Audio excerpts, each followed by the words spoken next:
is how I turned this old briefcase into a server PC. The first step was going into a local thrift store and choosing a briefcase that could accommodate ATX parts without being too big. I had to prep the case by cutting out the folder that was built into it and cleaning out its dust collection. This took a while. That briefcase had probably been there for a couple of days at least. Once that was done, I tried fitting all the parts in to see how I'd configure the system. That's when it became clear that the Hyper 212 Evo I had planned on using for cooling was too tall, and I had to go with an Intel stock CPU cooler. Obviously a downgrade, but since I was using an i5-7400, it should be more than enough, if a bit loud. The next thing I had to do was mark out a hole for my I/O and cut it out with a saw. I've seen cleaner jobs, but this will do. With the I/O done, I could focus on mounting everything in the case. To make sure I'd place my standoffs correctly, I marked all the holes in the motherboard on a sheet of paper and used that as a guide when I was drilling. From there, all I had to do was screw in my standoffs and my motherboard mount was complete.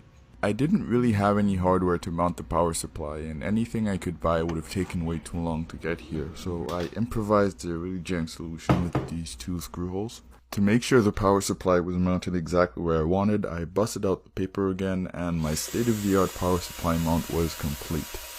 I pretty much repeated the process for the hard drive, but with a lot more success since they're actually meant to be mounted from the bottom.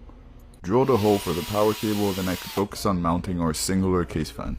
The A4 comes out again here and I use it to plot the locations of both the mounting holes and the vents. I decided way too late that the layer of fabric and cardboard on the bottom had to go, so I painstakingly ripped it out and cleaned up the residue with a brush. I also filed down the rough edges on the I/O hole so it wouldn't cut my fingers open. The last structural modification I had to make was a hole for the power button, and that went pretty quick. To make our case complete though, I needed a dust filter. For this I used pantyhose and electrical tape, both of which you can find at the dollar store. You just cut the pantyhose into a square and stick it to your vents. With the last hardware modification done, let me see if it posts.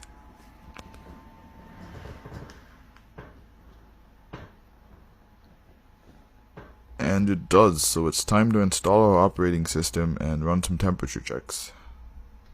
The CPU temperatures on this are actually quite good. I'm getting about 35 degrees at idle on all cores, and it probably won't get much higher than that since the CPU is just going to be running a server. The ventilation on this system relies on the intake fan at the top creating positive pressure, which then forces out air through the vents on the sides.